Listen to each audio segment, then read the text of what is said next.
Hello, everybody. Welcome once again to another episode of the Tigers Baseball Podcast. I'm your host, Chris Schulte. This episode being recorded the last day of August, Sunday, August 31st, 2025. Let's get right to it. Parker Meadows in the injury report is on a rehab assignment.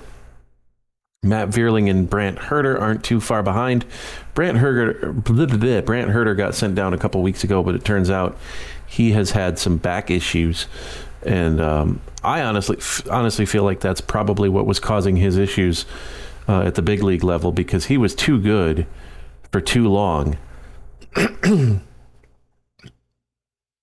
until about, I want to say mid-June, right around the Tampa series in Tampa was when things started to go south for him. And I really feel like that might be something that, and I don't understand why players don't just tell their managers, hey, look, I'm not feeling right. Something's wrong. Because if you remember, Spencer Turnbull had the same issue. He had a neck problem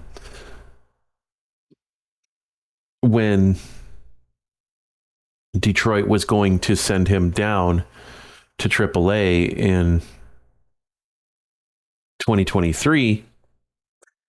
And then he had an ingrown toenail and some other issues, and there was just Scott Boras, and he basically got Scott Boras to start talking a bunch of smack, and it was just a mess. And he's with the Blue Jays now, so did not see him in the Blue Jays series. Blue Jays a half game behind the Tigers for the best record in the American League. And that's a good thing. Detroit is 80-58 with 24 games left on the schedule.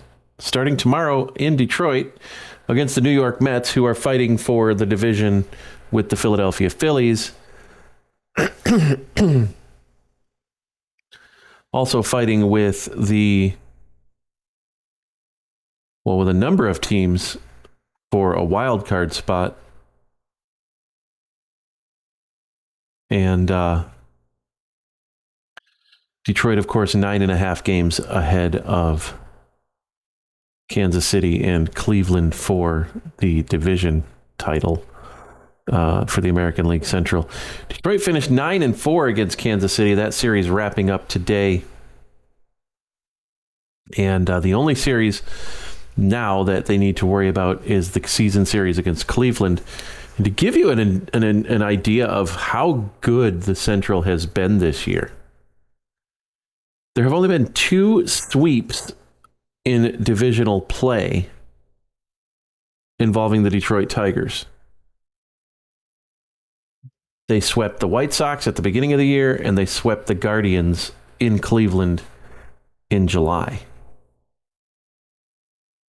Other than that, Minnesota, there was no sweeps on either side for them, and there was no sweeps on either side for Kansas City. That's how good this Tigers team, or this division, this American League Central has been. And a lot of people will sit there and say, oh, well, it's a bad division, it's a down division, and blah, blah, blah, blah, blah. There's still 3 teams in the playoff race. And they had 3 teams make the playoffs last year. So, 2 of your 3 wild card teams were from the American League Central. One of your American League's champion series, your ALCS teams, was from the American League Central. Now, did a team win from the Central win the league? No. The Yankees took care of business against Cleveland pretty handily. But Cleveland was one of those teams that nobody expected to win the division last year. Last year, everybody was ready to crown Minnesota. Nobody expected Cleveland, Kansas City, and Detroit to do what they did. And I honestly think that nobody expected Cleveland and Minnesota to do what they've done this year either. truly, I don't think anybody expected Detroit to do what they've done this year either. Because to have the best record in the American League, 132 games into the season. Sorry, 138 games into the season is and a 9.5 game lead in your division in a league where nobody has more than a 5 game lead in their divisions, maybe a 6 game lead. But your two best teams in baseball are from the American League Central and the National League Central, and both of those teams have huge division leads. Everybody else, the Dodgers are holding on by a thread. The Phillies are being hard pressed by the Mets. The Astros and Mariners are in a dogfight. Nobody expected the Blue Jays to lead the American League East. They all figured that was the Yankees division to win. So really, we're in a situation where nobody expected anybody to be where anybody is.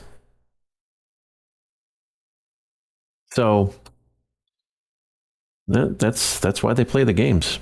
That's why they play the games.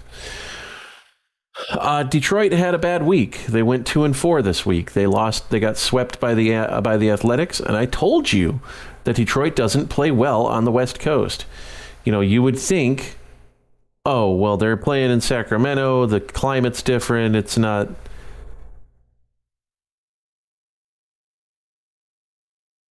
the same as it is in Oakland and blah, blah, blah. But something about the Athletics. Something about the Athletics. They just don't. The Tigers don't match up well against them. They haven't for years. For whatever reason, the Athletics bring out the worst in the Tigers. And then, of course, they took 2 out of 3 against Kansas City. Would have had a sweep. But there's that man again. Bobby Witt Jr. He really should have taken the series off. I mean, it's the end of the year.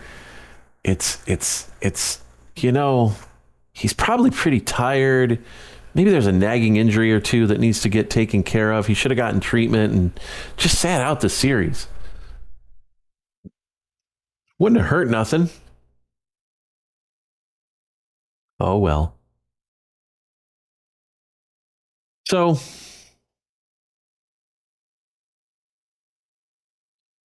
that's the thing that happened. You know, Detroit still scored 11 runs in 3 games, and even though they lost 3-1 yesterday, they still scored 11 runs, only gave up 6, and took advantage of a poor Kansas City offense. And that's always.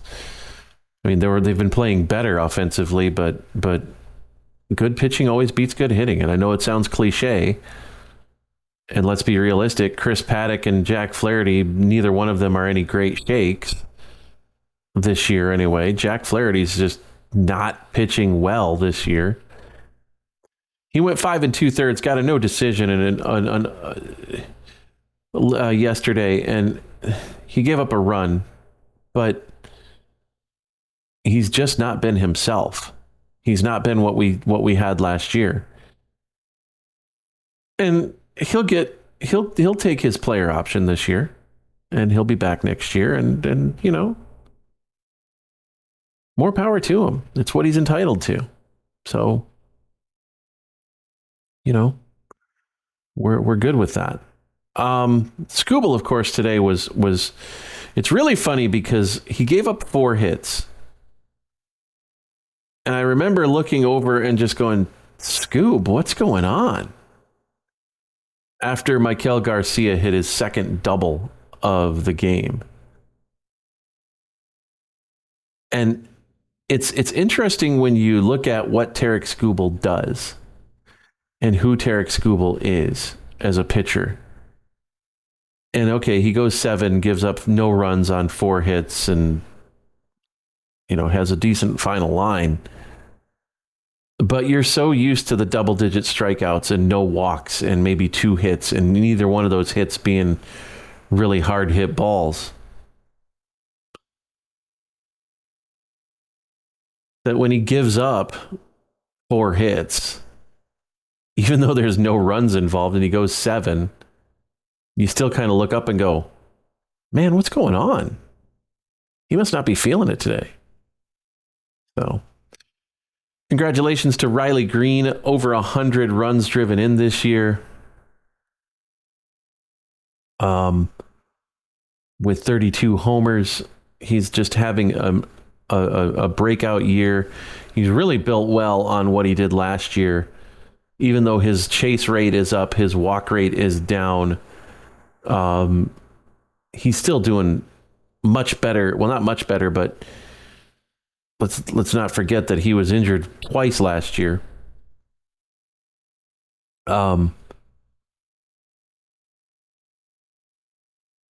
But he's really done well, and I'm happy for him. I'm happy to see him do well. I'm happy to see him flourish. And yeah, Spencer Torkelson's not gotten to 30 homers yet, and he's not going to get to 100 runs batted in this year. He'll get to 30 homers probably.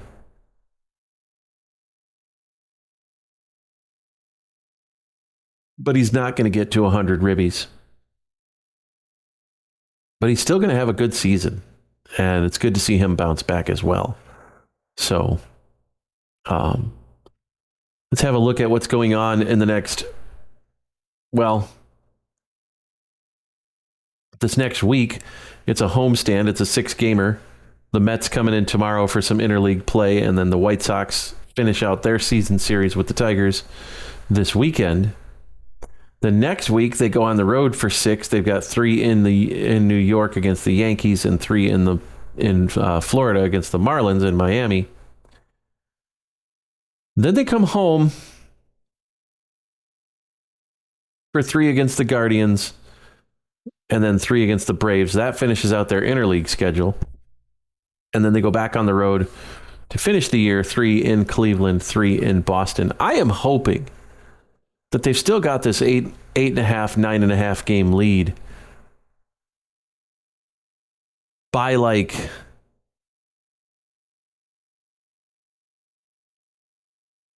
the 18th of September. Because then they can get their celebrating out of the way, having clinched the division and not having to worry about going into. I want to see them clinch in front of the home fans. I really do. I want to see them clinch in front of the home fans. I'm honestly hoping that there's no half games involved anymore. It's just 9 games or 10 games or whatever it is. Because I just, this half game stuff is garbage. It really is. And I understand why it is, but it just sucks. So let's hope Cleveland and Kansas City get their acts together and within the next 2 weeks get on the same schedule as Detroit, as well as Toronto doing the same thing, so that we can have at least a game lead for best record in the AL instead of a half a game. And hopefully that works itself out by the time the Braves come to town. If Detroit keeps this up, honestly, after the end of this week, we'll probably be talking magic numbers. If they can keep this 9.5 game lead, we'll probably start talking magic numbers at that point. And we'll see where that takes us. Actually, I don't expect us to start talking magic numbers now that I think about it until probably after the Yankees series, possibly the Marlins series. And then once Cleveland comes to town, then we'll probably be talking magic numbers. So look for magic number talk right around the 9th. No, right around the 16th is when we probably start talking magic numbers to clinch. So you want to get in touch with the show, you can at tbpodcast at tweezecake.social. That's tweezecake.social, TWEESE cake.social. That's on Mastodon, at Podcast Tigers on Twitter. You can also get a hold of me via email, tigersbaseballpodcast@gmail.com. It's the world's longest email address. I'm proud of that. You can also leave comments on the YouTube page. I will get those. I will respond to those probably during the episode of the podcast. I won't respond to those on the website. I'll just bring it up during the podcast. So there you have that. Mets and White Sox this week. Then an off day for travel. And we'll see where things go from there. Thanks for listening, everybody. We'll catch up with you next week. And as always, go Tigers.